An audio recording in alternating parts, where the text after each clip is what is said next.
Alrighty, you know what these are, dude. Dang, even the box is cool, dude. I have like this soft spot for really cool boxes, and this is definitely one of them. Look at like the way the logos are printed on the side. So sick, dude. Yes. Okay, I'm excited. All right. Let's get this intro out of the way, and then we can get to installing these. So in this video, we're gonna get right to it. We're installing HKS Hypermax coilover suspension on the S, dude, and I'm just really excited to get these on the car finally, because after years and years of rocking the stock suspension on the S, it's finally given up. I know for a fact that we have at least one blown shock on that car. I really want to start doing, more complex things with the car. I really want to take it to a track day. I really want to start potentially even doing autocross.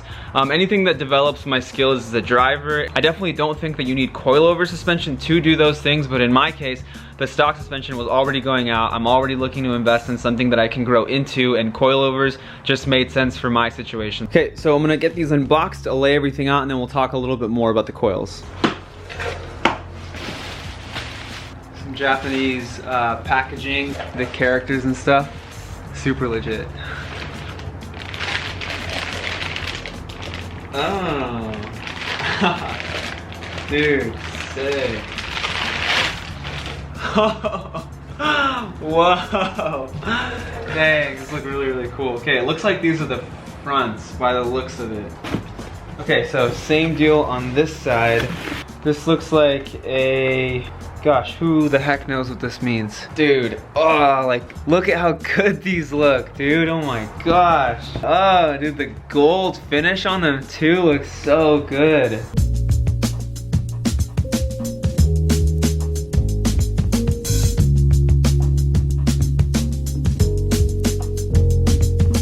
So this is a brand new set of HKS Hypermax GT4 coilovers. So I actually did purchase these pre-owned technically, but they were brand new in box. So it was kind of like the perfect scenario. I got a pretty good deal on them locally. After driving the car stock for a couple of years, I felt that it was time to finally make the switch to coilover suspension.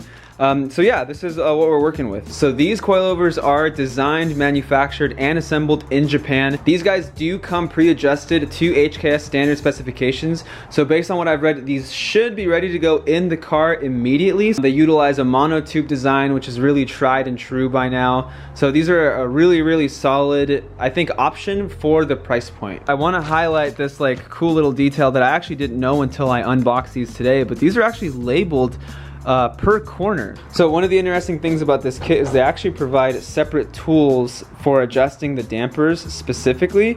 So this guy, this long straight boy, you actually end up sticking into the top side of the shock like this. And this tool is actually only dedicated to the rear driver shock. We'll talk more about this when we go to install it.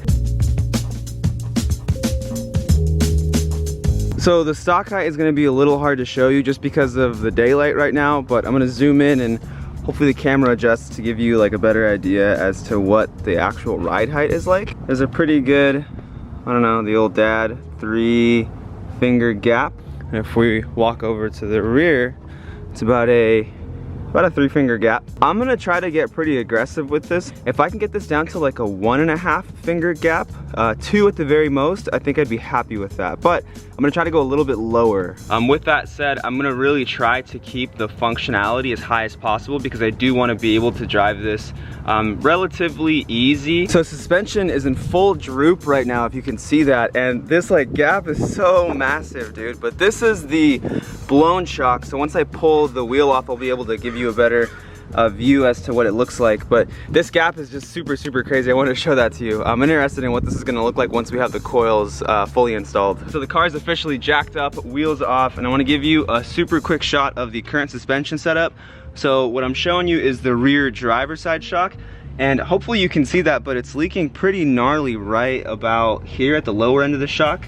So this guy's been clunking for kind of a while now, but pretty recently it's gotten bad. I mean, this guy makes a lot of noise and almost upsets the car every chance it gets. So we're gonna get started with the rears. The rears are a little harder, if I remember correctly, than the fronts, just because you have a little bit of more work to do on the driver's side with the filler neck that kind of gets in the way of the upper shock mount. First order of business is gonna actually be to remove the filler neck. Some people get by with finessing a wrench or a socket somewhere into there, but that's not the route that I wanna go. Shoot! All right. So the rear shock setup on the S is a little bit more simple than the fronts in some ways, because on the front side you actually have to pull the upper A arm away from the car in order to pull the shock, but that's not the case in the rears. So in the rears, all we really have to do is loosen this lower mount, loosen the two top mounts, which we now have access to because we moved the filler neck, and I believe it makes it a lot easier if we pull the sway bar end link, because that allows the lower control arm to dip far enough to pull the shock away from the car with no issues. Okay, so there goes the sway bar end link.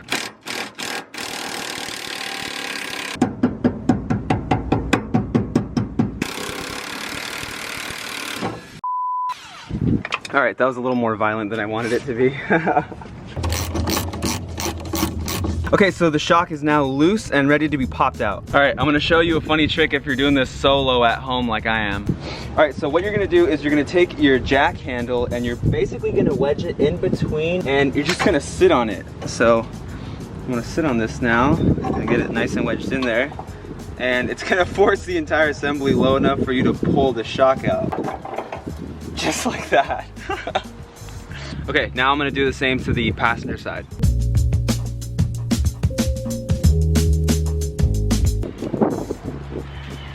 Process for the front suspension is going to be pretty similar to the rear. So on the bottom side, obviously we have our lower mounting bolt, we have our sway bar end link, which we're going to be undoing to get some more play out of the setup.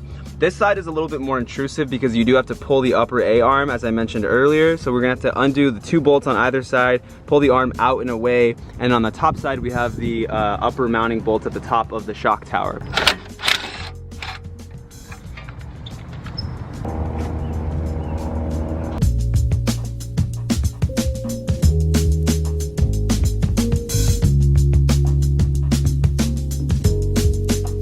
So what we have is the stock shock on the left with the HKS damper on the right. These are the fronts, these are the rears. And I wanted to line them up really quickly just to give you an idea as to what the total height difference is as spec'd by HKS. These are obviously an adjustable setup, so you can change it as you will, but I wanted to see what HKS recommends from their factory for a street-focused coilover, and as you can see, this is pretty similar to stock, honestly. It's about, gosh, maybe ½ an inch, if that. What we're not accounting for is, obviously the spring rate and how much the actual damper will compress under load, but I'm really hoping that we'll get some good squat out of the car. I want to show you the stock suspension to kind of give you an idea of what condition it was in when we pulled it off. So starting with the left, this is the front driver shock. So there's a pretty good amount of fluid here that's been dried. The driver rear shock, which I told you about earlier, I know for a fact was clunking super hard, which makes sense because if you look at how much fluid there is underneath the spring, the front passenger, there's a little bit of seepage on the top side here, so probably the same deal as the front driver. So this might have been the only good shock that I'd been rolling around on this whole time. Okay, so now we should be ready to throw these guys in. First coilover is going in.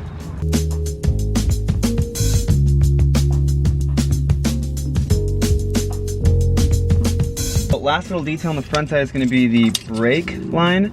HKS provides this funny little clamp and hose setup, so I'm actually going to try to orient this to face this way, and that should be enough to hold the line in place. Yeah, okay, perfect, that looks good.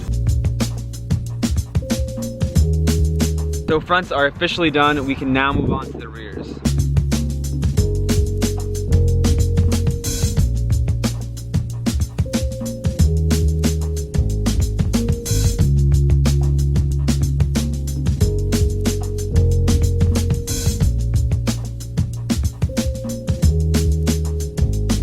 Okay, so finishing up the coilover install, the last thing that we have to do is nut and bolt check everything and then make sure that everything is torqued down to spec. Before we tighten everything up, it's super important that we simulate load on the suspension before we actually go to torque things down. This is gonna help prevent any clocking of bushings and making sure that nothing binds up the way that it shouldn't. So what we're gonna do is we're actually gonna stick the jack underneath the knuckle and then we're gonna go to torque everything down. Car is finally back in one piece. Pulled some big brain moves and decided to put some wood chocks underneath the wheels because, if the car is technically lower, the jack might not come out as is. Okay, so putting the rear down first. So I set the camera up, so I guess you're gonna have first look at what, I guess the new fitment is like. So let me go ahead and lower the jack.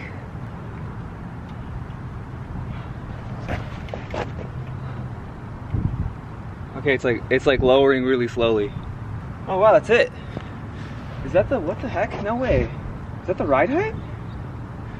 The jack is out. What the heck? Okay, maybe we need to put the fronts down to like let it kind of like, I don't know, even out or something. I'm not really sure what's going on. Oh, dude. Oh, it looks way different now. Whoa, oh my gosh.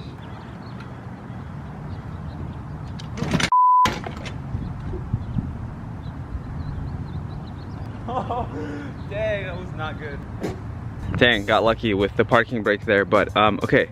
Okay, so you get on this side, there's a little bit better lighting. Dang, it's pretty high, dude. It's like really high. That's so strange. Is this how it's supposed to fit? No way, dude. Is this like actually the like dang, what a weird ride height. Someone needs to have a conversation with those HKS engineers, dude. This looks funny. Okay, let me show you. So the fronts have, dude, like pretty much the same gap as stock, maybe a little bit less. This is about a 2.5 finger gap. And the rears are now sporting a 2 finger gap. So I actually kind of like the rears. Maybe like a little bit lower would be awesome. If I step back a little bit, you can get kind of a better view of the current ride height. So the rear is definitely a little bit lower. Not by much, but it is a little bit lower. About a finger gap, I think I said. The fronts are pretty high, like actually like really pretty high. This is like honestly the same height as stock. Maybe, no, I don't think it's higher, but it's really, really up there. I think the only thing left to do now is to go for a quick drive, and then we'll know a little bit more. Yeah. Okay, so setting out for our first drive with the new suspension on. You know that feeling when you install something and you're just like listening very critically for like little things, making sure that you didn't leave anything unbuttoned or anything loosened or anything like that? Okay, first 500 feet, this thing feels soft, man. Super soft, wow. Oh, first bump, dang. Oh my gosh, these feel exactly like stock. These just feel like a better version of like, you know, what stock suspension is. So I've driven in plenty of cars with aftermarket suspension, and this does not feel like those cars. 9 out of 10 cars that I've ridden in were, in my honest opinion, just uncomfortable. You know, a lot of like NVH, a lot of rattling, a lot of this, a lot of that. And these don't feel like that at all. I was fully prepared to compromise and sacrifice a little bit of ride quality and comfort for, you know, the sake of suspension that is a little bit stiffer and maybe a little bit more sporty, right? And like, that is not the case. This thing literally feels amazing. I've owned an AP1 and an AP2. My AP1 was an 02 model with pretty stiff suspension. Those cars are just a little bit more raw than a lot of cars, especially by modern standards. That car had 100,000 miles on it, and when I made the switch to an AP2, which also had around 100 grand on it, I was really surprised to find out that the car was way softer, way more compliant. So this new suspension setup by HKS actually kind of feels like brand new AP2 suspension. No biggie. Yeah, no biggie at all. Okay, so with that said, I think this is the end of the video, so thank you for checking this out. Thank you for making it this far if you did. I'm stoked on the suspension. I'm really looking forward to like tuning it, figuring out what works, what doesn't, kind of what my style is. So again, thank you for checking this out. I will see you in the next one. Cool. So don't violate or you'll get violated. The hip hop sound is well agitated.